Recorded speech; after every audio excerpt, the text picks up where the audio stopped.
back. I'm going to give the wheel one more spin here. Leave it to your turn this time. All right. Stuff might fall off. Probably This is won't. not professional. I'll take a winner here.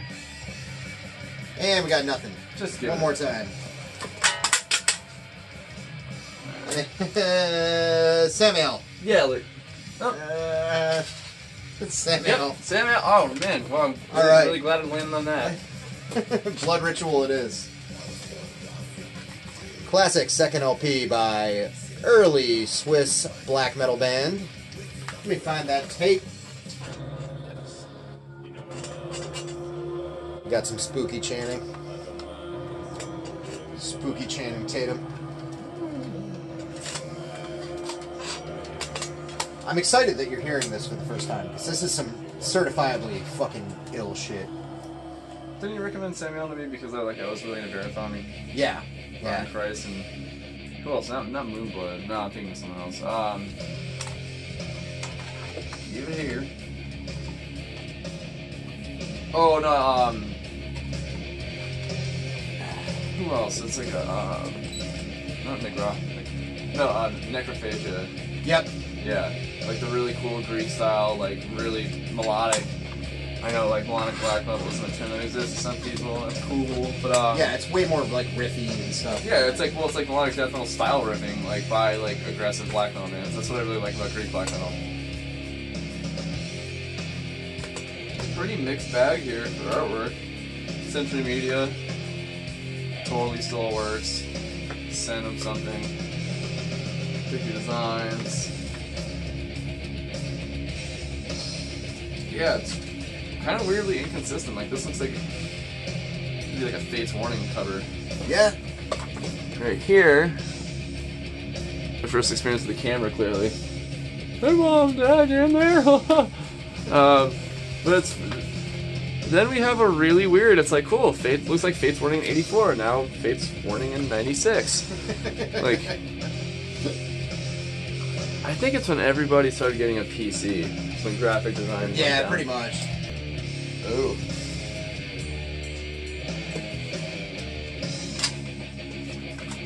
Riffs. Yeah. Oh, that's a bad one.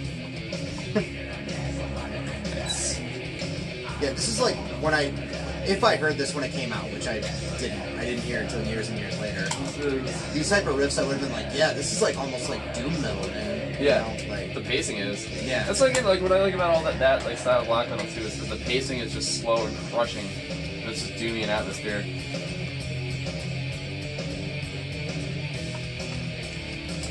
Very guitar forward, heavy guitar sounds as opposed to like your thin Norwegian ones. Yeah, it's cool. Very meaty. Very meaty, like the sandwich I ate earlier. 4 meats. Yeah, that was some serious shit. Yeah. It's extreme noise terror now. I can see that.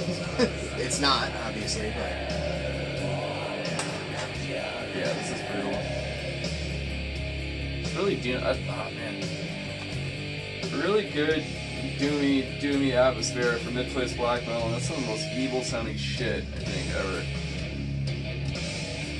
Because like we were comparing to like Verathon and Rotting Christ, and they're not as like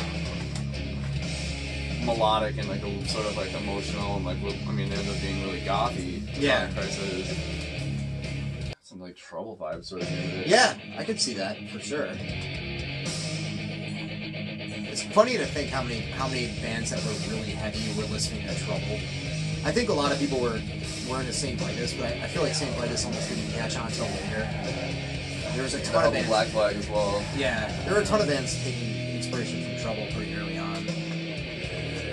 From hardcore too, like Corrosion and Conformity, when they were still a hardcore band, were super. I mean, they were really into Saint Vitus too, but they were really into Trouble as well. Yeah, Trouble when I was a lot younger really opened my mind about doom metal because I thought like everything I listened to was kind of from like the Saint Vitus camp, where it's just kind of really just 45 punk on 33 and really dusty sounding. And the stuff that like ended up being more like 90s like stonery shit. Never getting into like I never got into like epic melodic doom stuff until I was like before I met you, like, I don't know, years ago. And first heard Candlemass, like yeah, I don't have to listen to a lot of Trouble. And then months later, listen to Candlemass again, which is so sick. Yeah, that was Candlemass and Trouble were both like around the same time for me. Like I think I got Run to the Light and by Trouble and Ancient Dreams by Candlemass like the same year, and it was around the same time I was also getting into. I got like the Best Of by Saint Vitus, the Heavier Than Thou comp, and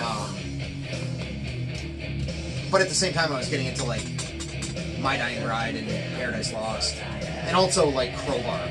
Because I mean, that makes sense though. What'd you think? That was all coming out, like all that the stuff that was modern at the time, like that Doom Death stuff and Crowbar was all, and I was into Typo Negative. Yeah. It was like what I was saying, like on like my update. I think the last update I did that was like talking about the years I was getting into metal. Like when I got into doom metal, it was all the same shit. Even though some bands were kind of death metal-ish, some bands were kind of Black Sabbath worshipping. Yeah, that's like it took me a long time when I was younger. Like I grew up like worshiping Sabbath when I was a teenager, and it's like kind of like I know a lot of people that never break out of that camp with the doom metal they love. Like it might go to like from them to like Windhand or Paul Bear or something, but never like I sort of when I started getting like into like Mournful Congregation and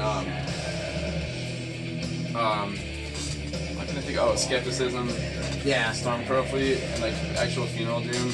Yeah, the Funeral Doom thing with me, like I resisted for a really long time for whatever reason. Like I just thought that all of it sucked for I don't know why. I thought it was like drawn out too long, and it took me like. Then I started listening when I was like going to sleep.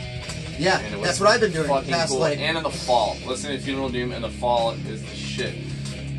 Still, to me, like I've listened to some Skepticism and some other. The only, and I don't even know if they're like really considered like straight up Funeral Doom, but like I've really gotten to appreciate the Thurgothan stuff, like that Thurgathon record, Thurgathon, whatever. Are they kind of like Peaceful 3 type? No, they're finished and they're way more like fucked up and drawn out. Like they're along with Disembowelment, I think they're kind of considered like. Disembowelment got name dropped a lot last year because of like Spectrum Voice records. Yeah, yeah. I feel like Thurgothan and Disembowelment were like Funeral Doom before Funeral Doom, and then like Evoken and all that other stuff came out after that. I'm no expert on it, but that Stream from the Heavens by Thurgothan is fucking great, and like I've known who they are for ages, and just really started giving them some of my time, like probably the last like 5 years. I just bought their record, on CD, like I don't know, 5 or 6 months ago maybe. But like, yeah, there's been periods like, cause I work overnights. When I go to bed at like 8 in the morning, like I've thrown that on, like I'm on my iPad, like throw it underneath my pillow so it won't be too loud. Yeah. Like I've done that as like the go to sleep record more than anything else. That Stream from the Heavens record, it's super good. But yeah, I remember getting into Funeral Doom when I was younger, and I was just like. I think I was going out, or I was upset, and I was like drinking too much, and I was like, okay, I'm just not gonna do that for a while. And then like going to sleep the first few nights, it's just like this is boring and depressing. Yep. Especially if you're single too, at the top of a really tall, quiet, creaky house, and then you're just like, oh, I really like this now. I feel kind of miserable. Yeah. And then you sleep, and then you wake up and listen to it when you go buy milk at 8:30 a.m. and it's cold as fuck out. That's another good time to listen to Funeral Doom in general. Well, it's like that band Warning. Like I got back into doom metal like when they were starting to get like I'm not sure if it was like when those records came out, but it's Watching from a Distance is the name of the. That's the famous one. Yeah, like I got into that like right when I moved back to Boston. And like John really likes Warning, right? Yeah. Neighbor John, former guest of the show. Cool guy. Great dude. Bassist of local doom metal band Concilium, who are excellent. Yeah, I got into that Warning shit like I want to say like 2007, something like that. And it was almost like brought me back to the days of like listening to Candlemass and stuff like that, because it was like very drawn out and slow and depressing, but it was also super depressing. The whole topic of that record, especially that song "Watching from a Distance," is just like it's kind of creepy. Yeah. You know what I mean? It's just kind of just like about rejection and unrequited love, which is one of the most depressing, unhappy things you could possibly think about. True. Great record though. Yeah. All right. Spin Happy forever, fight times. above. Talk about. Anyway, so back to the topic at hand. How are you feeling this? I think it's a masterpiece. Yeah. So. I love. This is like, I told you. So I walk through Forest Hill Cemetery almost every day going to work, and this is definitely a record, like a cemetery walker record. For like, sure. When I was listening to something when you showed me 80s, and I got really into it.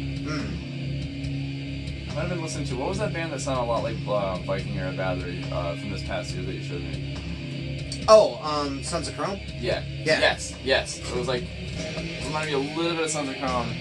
What the fuck's that? Oh, I think I was actually about to listen to Sam Mail, and you sent me the 80s record, so I ended up not listening to it that day. And here I am, listening to this amazing thing. So many of you probably seen or like. I think a good way to sum up this record is like, sort of understated. Like, there's so many things I want to say about it, but I'll just end up sounding like a fucking jackass. Like, well, it's like it's not what they're playing; it's what they're not playing, man. But like, that really kind of is. This isn't like, an extreme record, really, in any capacity, but it's just kind of like. This record's all about pacing. Yeah, it's very composed. You know what I mean? Like, it's masterful in that way. And where it's got like one foot like firmly and like just heavy, old school like mid-paced ass metal, like with simple stuff. I like it. It's like they're really underplaying, and yeah, like I see how like how I thought it was like similar to Rotting Ferris and Marathon, but kind of like darker, not in an overt way. Yeah, because it's driving and slow. I got pretty lucky with these ones today. Especially if you consider that, I mean, when did this come out? I think this came out in '91. Their first record, Worship Him, came out in '89 or something like that. Late '80s or very, very early '90s. And it was, that was way more like Hellhammer, Celtic Frost inspired. Obviously, they're from Switzerland, it was more along those lines. But, I mean, these guys were obviously like very occult driven, very like ritualistic kind of stuff for the day, and they didn't have a lot of cues to go on. I mean, what did you have back then? Like, Celtic Frost, Bathory, like in '88 or so. When they started like composing this stuff, like Celtic Frost and Bathory and like Merciful Fate, you can. Mayhem was called death metal. Yeah, you can definitely see the Merciful Fate, but yeah, and I think that's like. Really, I mean, as far as black metal goes, like the more fascinating thing about it is like before it became this solidified, cohesive genre, like out of Scandinavia, there was, and I mean, this has been talked about a gazillion times, of course, but especially if you read that like black metal book, like the history of the origins of the cult or whatever it's called. Is that one of those bazillion points? No, it's not. But it's a cool read, and the. You have it there? No, I actually only have it like digitally. I have it on Kindle, and I fucked up the name. I can't even remember the name of it. But like when they talk about like Master's Hammer, they talk about these guys. It's one of the newer ones that came out the past few years. I think so. Yeah. It's like 3 came out in a series. Well, it's driving me nuts. I can't think. I know what that name is. It's like on the tip of my tongue. It's a long ass book, and it's pretty comprehensive. Like they cover like this shit. They cover LLN. They cover the Norwegian stuff extensively. They cover Sweden. They get into like the weird industrial shit. Yeah, that's quite a book collection here. I do. But yeah, like I like the idea of like a bunch of weirdos just being like, I really like Satan. I think he's a real dude. Like, yeah, worship him. And very like. Suggestive. Like me in 8th grade, like I was like trying to find like satanic Bible stuff, trying to find stuff on Wicca, like trying to find stuff by Aleister Crowley, buying the weird like paperback version of the Necronomicon. I was gonna say I mean when I was that age, I bought that at Barnes & Noble in Coolidge Corner. Yeah, I thought it was a real thing. Like I didn't know, I didn't know the difference between that and the Satanic Bible. There was no like real internet then, and people just like. Getting really into this stuff and like believing their bullshit, which is fucking awesome. Like, there's none of that anymore. Yeah. You know, that everything's been exposed to sunlight. Covered, So yeah, exactly. Everyone's covered with balloon. Yeah, like I think like something about the drums of this record though too. I kind of feel like the drums like are the driving force behind this. Like, I mean, quite literally, because like how they're being underplayed and kind of not really hitting them that hard. No, and it's well, what's interesting about this record that it's got that sort of like well-paced, you know, minimalist kind of but very catchy riff-oriented sort of thing. But the record that they did after this, Ceremony of Opposites, it wasn't quite, but it was a lot more like fuller produced and like in your face, and they were beginning to have like a little bit, slightly rhythmically, like a little bit of like maybe almost like an industrial influence. And it's like almost like them going from like 0 to like 700 miles an hour, because after that record they just like turned into like an electronic, like industrial kind of band, like real quick, like, and maintained their integrity. And like I know like a lot of like serious metalheads and black metal people that like love their electronic stuff. Like I never really checked it out myself. Yeah, I mean, like that's one area like you don't one of the very few areas I think that you're not totally encyclopedic about, but Blue House Nord. Yeah, I keep hearing Blue House Nord, you know, all day and all night. You know, people at work, Blue House Nord. You know, my 2-year-old son was like, "Yo, Blue House Nord." I'm like, "All right, Griff, we'll get on it." No, I know, like I've read about him plenty. I know fellow YouTuber Ben Smasher's a big fan. You know, but it's one of those things where it's, as far as like black metal with me, like, is a baby step kind of process, and like getting the shit like Ven Buen's End. I know I'm saying that wrong.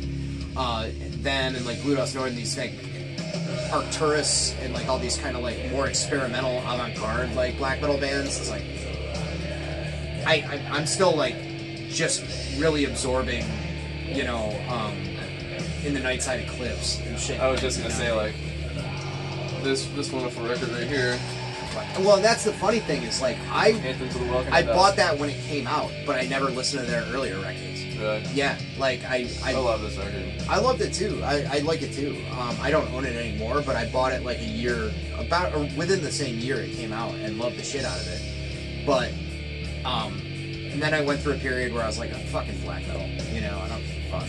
I'm just gonna listen to Negative Approach and bands that sound like Negative Approach, and that was like 5 or 6 years of my life, which I don't regret.